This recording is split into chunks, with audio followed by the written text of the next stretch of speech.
Menurut Undang-Undang Perbankan Nomor 10 Tahun 1998, bank adalah badan usaha yang menghimpun dana dari masyarakat dalam bentuk simpanan dan menyalurkannya kepada masyarakat dalam bentuk kredit atau bentuk-bentuk lainnya, dalam rangka meningkatkan taraf hidup rakyat banyak. Pertama, ada bank umum. Bank umum adalah bank yang melaksanakan kegiatan usaha secara konvensional dan prinsip syariah yang dalam kegiatannya memberikan jasa dalam lalu lintas pembayaran. Lalu yang kedua ada bank BPR atau Bank Perkreditan Rakyat. BPR adalah bank yang melaksanakan kegiatan usaha secara konvensional atau berdasarkan prinsip syariah yang dalam kegiatannya tidak memberikan jasa dalam lalu lintas pembayaran. Yang pertama, ada bank milik pemerintah seperti Bank Negara Indonesia, Bank Rakyat Indonesia, Bank Tabungan Negara, Bank Mandiri. Selain itu juga terdapat bank masing-masing provinsi seperti BPD DKI Jakarta, BPD Jawa Barat, BPD Jawa Tengah, BPD Jawa Timur, BPD Sumatera, dan lainnya. Yang kedua, ada bank milik swasta nasional. Bank yang dimiliki oleh swasta nasional, akte pendiriannya pun didirikan oleh swasta dan pembagian keuntungannya pun untuk swasta. Misalnya Bank Sinarmas, Bank Mega, dan lain-lain. Yang ketiga ada bank milik koperasi. Kepemilikan saham-sahamnya dimiliki oleh perusahaan yang berbadan hukum koperasi, contoh Bank Umum Koperasi Indonesia. Yang keempat ada bank milik asing, merupakan cabang dari bank yang berada di luar negeri, misalnya Citibank, Standard Chartered Bank, dan lain-lain. Yang kelima ada bank milik campuran. Kepemilikan saham bank campuran dimiliki pihak asing dan pihak swasta nasional, misalnya OCBC, NISP, CIMB Niaga, dan lain-lain. Yang pertama ada bank devisa. Bank devisa adalah bank yang melaksanakan transaksi ke luar negeri atau yang berhubungan dengan mata uang asing secara keseluruhan, misalnya transfer ke luar negeri dan lain-lainnya. Yang kedua ada bank non-devisa. Bank non-devisa adalah bank yang belum mendapatkan izin untuk melaksanakan transaksi sebagai bank devisa atau bank non-devisa. Transaksi yang dilakukan masih dalam batas-batas negara. Yang pertama ada bank konvensional, yaitu menetapkan bunga sebagai harga baik untuk simpanan maupun produk pinjaman. Untuk jasa-jasa bank lainnya, bank menggunakan biaya dalam nominal atau persentase tertentu. Yang kedua ada bank syariah, yaitu dalam kegiatan menghimpun dana dari masyarakat maupun dalam penyaluran dana kepada masyarakat, bank syariah menetapkan harga produk yang ditawarkan berdasarkan prinsip jual beli dan bagi hasil. Lembaga keuangan mencakup berbagai institusi yang menangani keuangan, seperti bank, asuransi, perusahaan sekuritas, dana pensiun, perusahaan pembiayaan, dan lembaga keuangan non-bank lainnya.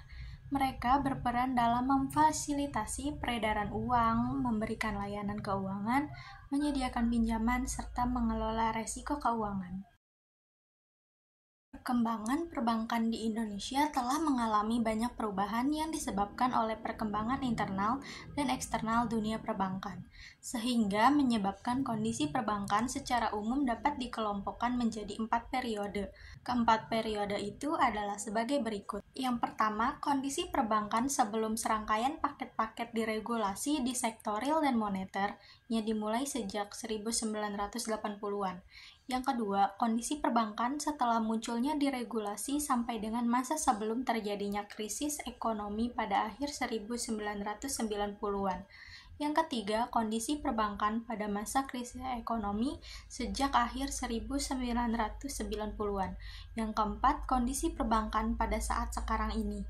Bank-bank yang ada tidak secara tegas diarahkan untuk memobilisasi dana seluas-luasnya dari seluruh anggota masyarakat dan juga tidak diarahkan untuk mengembangkan perekonomian rakyat seluas-luasnya. Kebijakan pada sektor perbankan hanya ditekankan pada kegiatan usaha besar dan program pemerintah. Selain itu, pola kebijakan otoritas moneter pada waktu itu belum adanya perangkat peraturan dan perundang-undangan yang secara khusus mengatur dunia perbankan. Keadaan perbankan sebelum diregulasi pada saat itu adalah sebagai berikut. Tidak ada peraturan perundangan yang mengatur tentang perbankan di Indonesia. Kredit likuiditas Bank Indonesia (KLBI) pada bank-bank tertentu.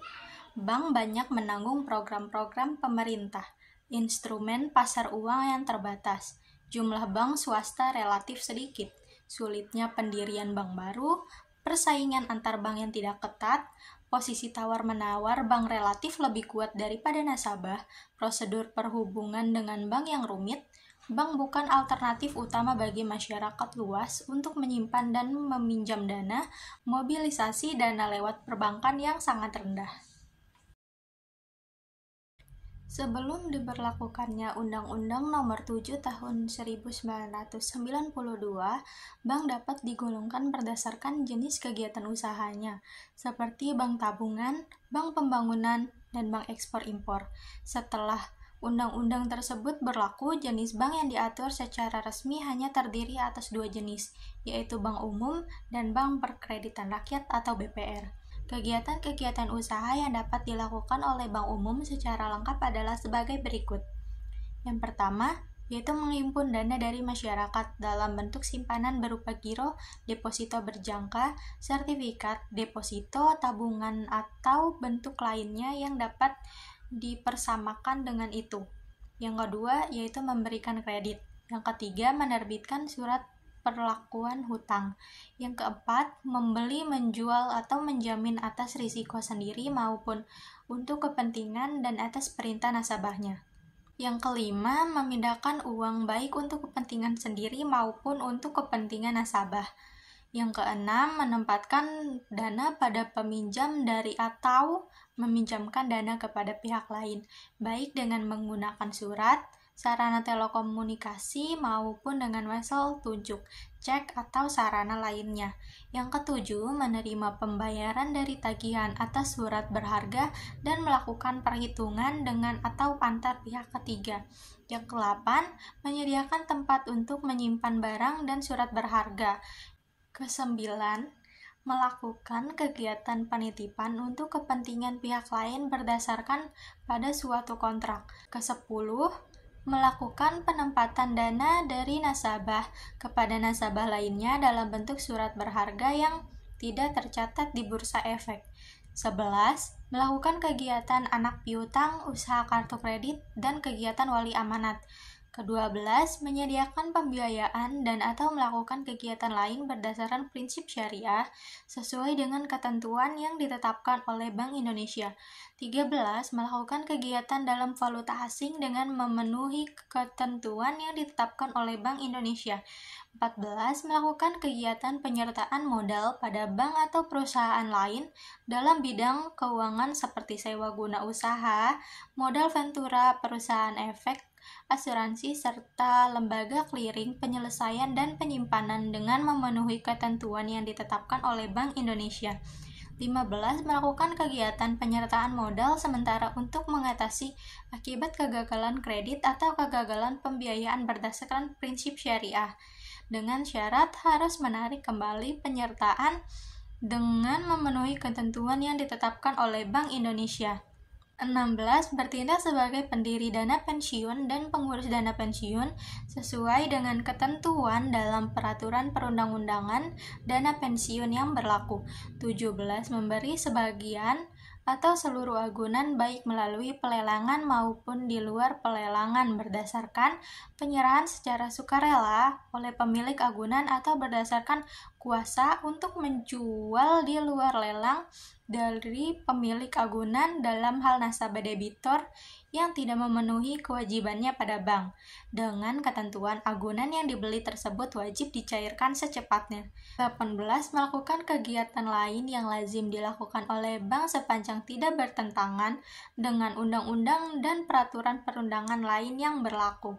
Kegiatan-kegiatan usaha yang dapat dilakukan oleh bank perkreditan rakyat secara lengkap adalah sebagai berikut.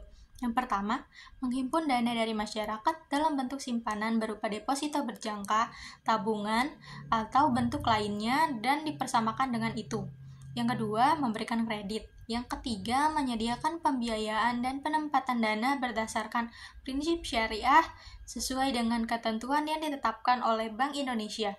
Yang keempat, menempatkan dananya dalam bentuk sertifikat Bank Indonesia, deposito berjangka, atau tabungan dari bank lain. Jenis bank berdasarkan badan hukum, maka suatu bank umum dapat berupa perseroan terbatas, koperasi atau perusahaan daerah. Sementara badan hukum bank perkreditan rakyat dapat berupa perusahaan daerah, koperasi, perseroan terbatas, atau bentuk lain yang ditetapkan dengan peraturan pemerintah. Lalu Bank Perkreditan Rakyat, BPR, hanya didirikan dan dimiliki oleh warga negara Indonesia, Badan Hukum Indonesia yang seluruh pemiliknya warga negara Indonesia, pemerintah daerah, atau dapat dimiliki bersama di antara ketiganya. Retail Bank. Bank jenis ini memfokuskan pelayanan dan transaksi kepada nasabah-nasabah retail. Pengertian retail di sini adalah nasabah-nasabah individual, perusahaan, dan lembaga lain yang skalanya kecil. Corporate Bank. Bank jenis ini memfokuskan pelayanan dan transaksi kepada nasabah-nasabah yang berskala besar. Retail Corporate Bank. Bank jenis ini memberikan pelayanannya tidak hanya kepada nasabah retail, tetapi juga kepada nasabah korporasi. Bank Sentral. Bank Sentral adalah bank yang merupakan badan hukum milik negara yang tugas pokoknya membantu pemerintah. Lalu, Bank umum yaitu bank yang sumber utama dananya berasal dari simpanan pihak ketiga serta pemberian kredit jangka pendek dalam penyaluran dana. Lalu bank pembangunan. Bank pembangunan yaitu bank yang dalam pengumpulan dananya berasal dari penerimaan simpanan deposito serta komersial paper. Lalu bank desa. Bank desa yaitu kantor bank di suatu desa yang tugas utamanya adalah melaksanakan fungsi perkreditan dan penghimpunan dana dalam rangka program pemerintah memajukan pembangunan desa. BPR yaitu kantor bank di kota kecamatan yang merupakan unsur penghimpunan dana masyarakat atau penyalurkan dana di sektor pertanian dan pedesaan. Bank milik negara. Bank milik negara yaitu bank yang seluruh modalnya berasal dari kekayaan negara yang dipisahkan dan pendiriannya di bawah undang-undang tersendiri. Bank milik swasta nasional yaitu bank milik swasta yang didirikan dalam bentuk hukum perseroan terbatas di mana seluruh sahamnya dimiliki oleh WNI atau badan-badan hukum di Indonesia. Lalu bank swasta asing yaitu bank yang didirikan dalam bentuk cabang bank yang sudah ada di luar negeri atau dalam bentuk campuran antara bank asing dan bank nasional yang ada di Indonesia. Lalu, Bank Pembangunan Daerah, yaitu bank yang pendiriannya berdasarkan peraturan daerah provinsi dan sebagian besar sahamnya dimiliki oleh pemerintah kota dan pemerintah kabupaten di wilayah bersangkutan, dan modalnya merupakan harta kekayaan pemerintah daerah yang dipisahkan. Lalu, ada bank campuran, yaitu bank yang sebagian sahamnya dimiliki oleh pihak asing dan pihak swasta nasional. Bank devisa, yaitu bank yang mempunyai hak dan wewenang yang diberikan oleh Bank Indonesia untuk melakukan transaksi valuta asing dan lalu lintas devisa serta hubungan koresponden dengan bank asing di luar negeri.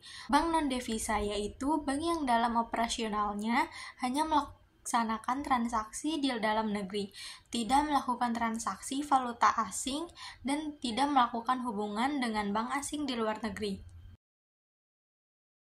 Bank primer yaitu bank yang dalam kegiatan operasionalnya tidak sekadar menghimpun dan menyalurkan dananya, tetapi juga melaksanakan semua transaksi yang berhubungan langsung dengan kas.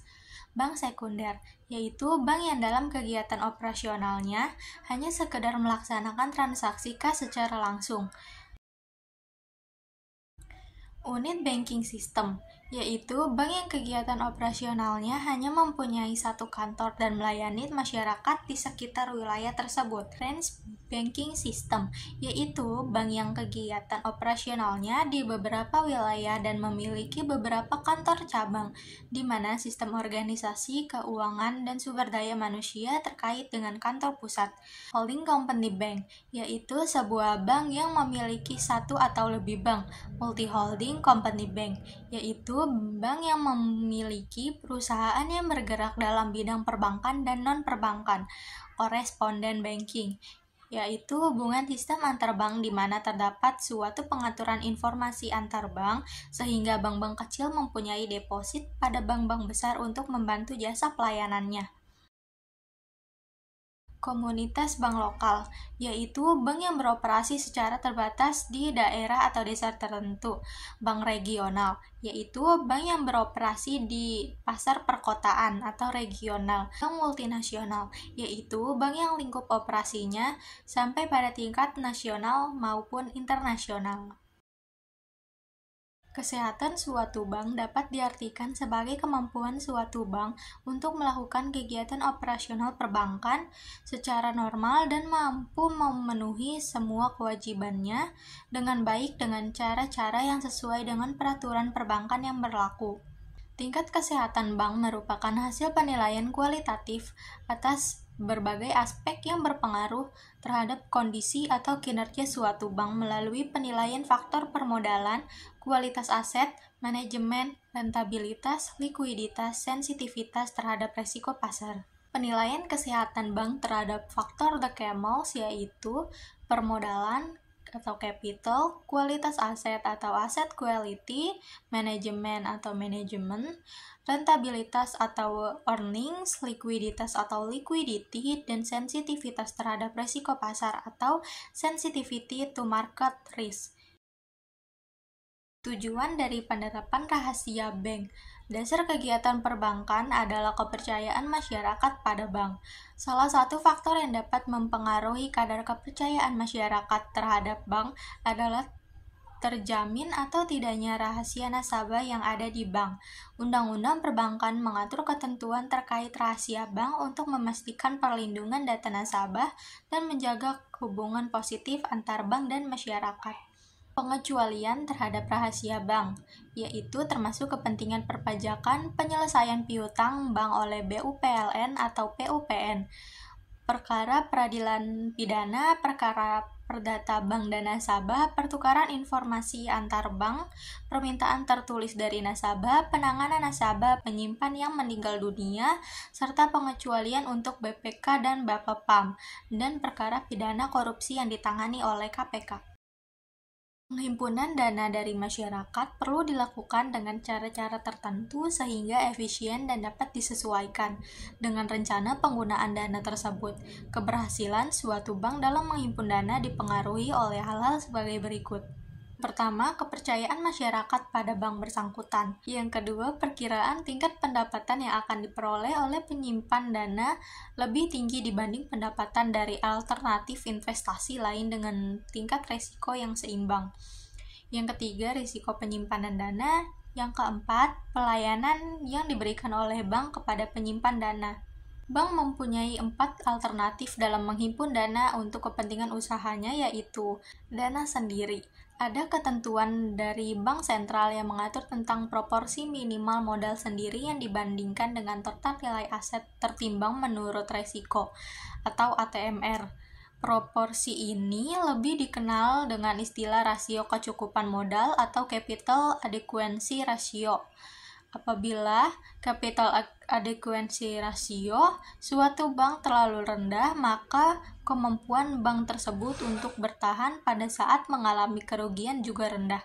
Lalu dana dari deposan. Sumber dana dari masyarakat dapat berupa giro atau demand deposit, tabungan atau saving deposit, dan deposit berjangka atau time deposit yang berasal dari nasabah perorangan atau badan. Lalu ada dana pinjaman. Dana pinjaman yang diperoleh bank dalam rangka menghimpun dana antara lain dapat berupa call money.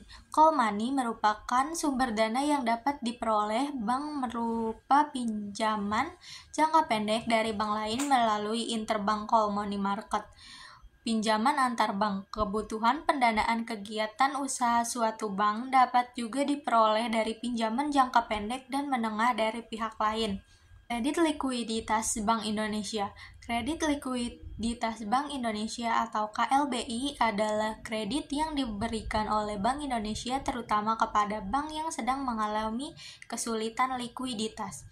Lalu sumber dana lain. Sumber dana lain berasal dari yang pertama ada setoran jaminan, yang kedua ada dana transfer, yang ketiga ada surat berharga pasar uang, dan keempat diskonto Bank Indonesia.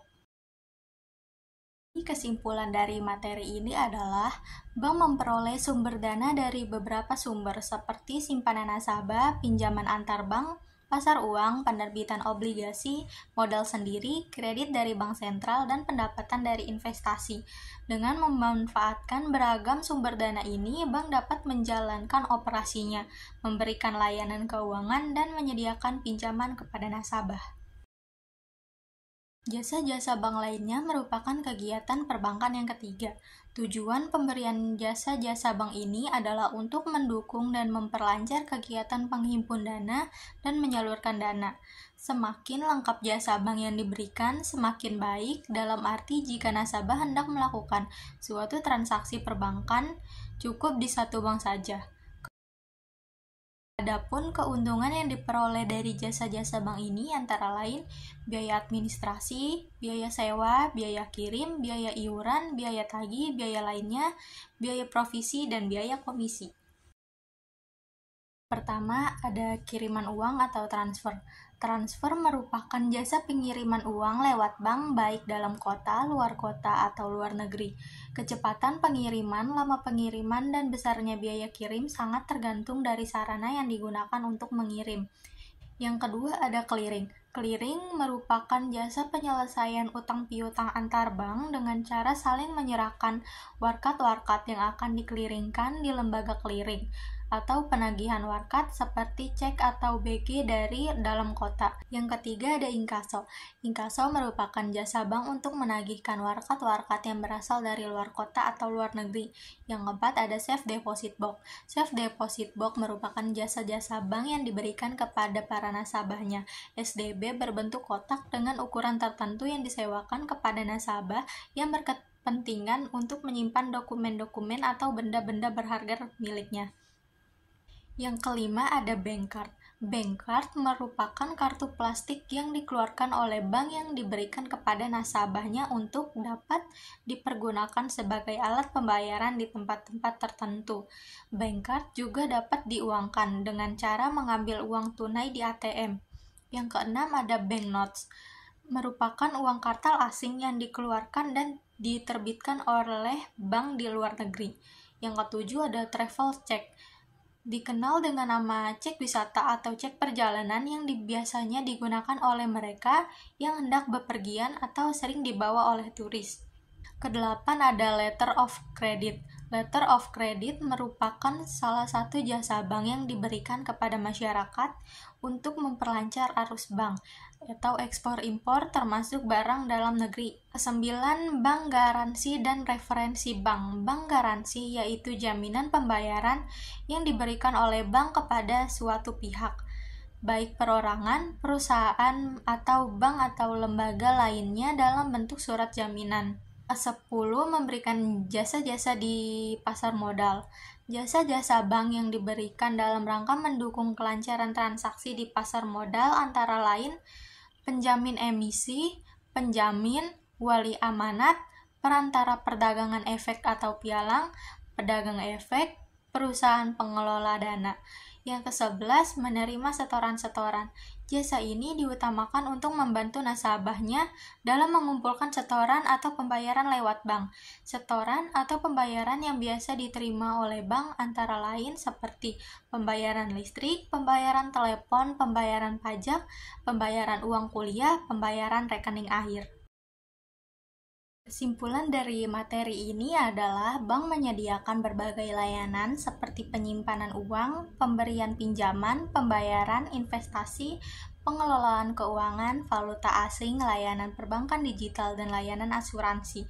Melalui beragam layanan ini, bank membantu memenuhi kebutuhan keuangan nasabah, memberikan akses kepada produk keuangan, serta mendukung berbagai transaksi dan aktivitas keuangan, baik individu maupun bisnis. Menurut KBBI, pasar uang adalah pasar abstrak yang mengagregasi penawaran dan permintaan modal jangka pendek 1-360 hari dari calon investor dan pencari modal. Secara sederhana, pasar uang adalah tempat pertukaran instrumen keuangan jangka pendek antara pemilik modal dan peminjam modal.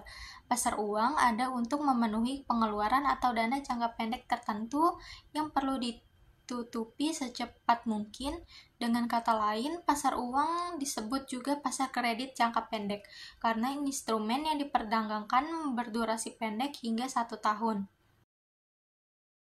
Adapun fungsi pasar uang sendiri yaitu yang pertama, sebagai sumber pendanaan.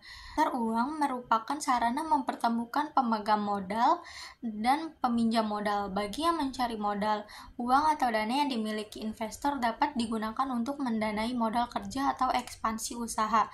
Jadi, pasar uang merupakan sumber pembiayaan yang dapat digunakan oleh masyarakat yang mencari modal. Kedua, sebagai sarana investasi. Pemilik modal dapat mentransfer uang yang dimilikinya ke pasar uang agar uang tersebut dapat beredar, bahkan memperoleh keuntungan di kemudian hari. Kegiatan ini disebut juga dengan investasi. Yang ketiga, sebagai melibatkan partisipasi masyarakat. Berkat adanya pasar uang, masyarakat dalam menginvestasi kelebihan uang yang dimilikinya dengan menjual surat berharga jangka pendek dan ketentuan pembayaran pajak sepeda motor tahunan di samsat keliling. Yang keempat, menjaga stabilitas perekonomian. Salah satu tujuan utama mencari modal jangka pendek di pasar uang adalah untuk memenuhi kebutuhan finansial yang mendesak. Hal ini dapat berlaku untuk bisnis dan individu. Yang kelima, sebagai fasilitator dan mediator. Pasar uang adalah mempertemukan antara pihak yang memiliki kelebihan dana atau investor atau pemilik modal dengan pihak yang membutuhkan dana atau peminjam atau pencari modal. Menurut Ciptono Darmaji dan Hendy M. Fahrudin, pasar modal adalah pasar untuk berbagai instrumen keuangan jangka panjang yang bisa diperjualbelikan, seperti utang, ekuitas atau saham, maupun instrumen lainnya. Sedangkan Otoritas Jasa Keuangan atau OJK menyebut emiten pasar modal sebagai pihak yang melakukan penawaran umum untuk menjual efek kepada masyarakat berdasarkan tata cara yang diatur dalam perundang-undangan yang berlaku. Emiten yang dimaksud dapat berbentuk perorangan, usaha bersama, perusahaan, asosiasi, maupun kelompok orang yang terorganisasi. Hingga saat ini, pasar modal di Indonesia hanya memiliki satu, yaitu Bursa Efek Indonesia atau biasa dikenal dengan Bursa Efek Indonesia atau BEI, yang telah memiliki beberapa cabang yang tersebar di beberapa negara di wilayah Indonesia. BEI merupakan gabungan dari dua bursa yang sudah ada, yaitu Bursa Efek Surabaya atau BES dan Bursa Efek Jakarta atau BEJ. Pasar perdana merupakan tempat di mana saham atau surat berharga lainnya pertama kali diperdagangkan dan kemudian resmi tercatat di Bursa Efek. Sedangkan pasar sekunder memperdagangkan surat berharga yang tercatat di pasar modal. Fungsi pasar modal adalah sebagai sarana bagi pendanaan usaha atau bagi perusahaan untuk mendapatkan modal dari masyarakat atau investor, juga sebagai penggalangan dana, sarana investasi, pemerataan pendapatan, dan sebagai pendorong investasi lainnya. Jumlah dana bisa berjumlah besar. Jumlah dana yang dapat dihimpun bisa berjumlah besar. Dana dapat diterima setelah pasar perdana selesai. Dana tersebut dapat diterima sekaligus pada saat perdana selesai. Tidak adanya perjanjian sehingga manajemen dapat lebih bebas dalam mengelola dana atau perusahaan. Solvabilitas perusahaan yang tinggi. Manfaat pasar modal yang lain adalah solvabilitas perusahaan tinggi sehingga memperbaiki citra perusahaan. Valuta asing. Falas atau valuta asing sering diartikan sebagai bagian dari devisa suatu negara. Devisa merupakan seluruh kekayaan yang dimiliki suatu negara, dan kekayaan itu tidak berada di negaranya sendiri, tetapi di negara lain. Bentuk dari devisa itu sendiri berbagai macam seperti barang, jasa, atau sejenis mata uang yang berfungsi sebagai alat tukar antar negara. Jenis falas yang umum digunakan adalah mata uang milik negara yang memiliki andil terbesar dalam sebuah perekonomian di dunia. Mata uang juga memainkan peran yang sangat penting dalam perekonomian di dalam negara lain. Yang pertama, sebagai alat tukar internasional. Karena sangat berperan penting terhadap perekonomian antar negara, alat ini berfungsi sebagai perantara atau alat untuk menukar baik barang atau jasa dari suatu negara terhadap negara yang lainnya. Yang kedua, sebagai alat pembayaran internasional. Sebagai alat tukar, apabila pemerintah suatu negara berhutang kepada negara lain dan akan melakukan transaksi pembayaran, maka negara tersebut tidak akan membayar sendiri atau dengan mata uang negara tersebut. Itu dipinjamkan.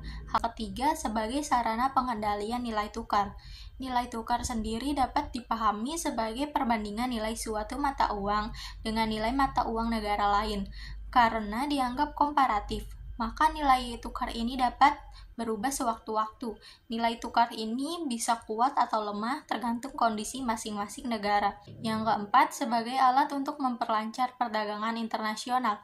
Dikatakan demikian karena beberapa fungsinya telah disebutkan dan dijelaskan seperti khususnya alat tukar internasional dan alat pembayaran internasional. Valuta asing fisik. Dalam artian ini, uang asing memiliki bentuk yang kartal seperti halnya uang kertas dan logam. Valuta asing non-fisik. Yang dimaksud dengan instrumen tersebut adalah mata uang asing yang berbentuk non-fisik. Uang tidak akan berbentuk kartal seperti giro, cek, dan wesel. Mata uang asing, misalnya di Indonesia, mata uang asingnya antara lain dolar Amerika, yen, euro, dolar Australia, dan lain-lainnya. Lalu saldo kredit secara umum, saldo dipegang oleh bank devisa di negara lain. Dari sudut pandang Indonesia, saldo kredit terdapat pada bank devisa di Amerika Serikat. Surat wesel luar negeri. Surat wesel biasanya tidak terlepas dari kegiatan jual beli maupun ekspor-impor dengan negara luar. Surat wesel luar negeri dapat dilihat ketika suatu negara melakukan kegiatan ekspor-impor. Lalu hak penerimaan pembayaran. Yang dimaksudkan di sini adalah hak penerimaan pembayaran ini sendiri berasal dari penduduk yang menduduki suatu negara. Pasar uang, pasar modal, dan valuta asing berperan penting dalam dunia keuangan dan ekonomi. Pasar uang memberikan likuiditas sehari-hari, pasar modal memfasilitasi investasi jangka panjang, dan pasar valuta asing memungkinkan pertukaran mata uang untuk keperluan internasional.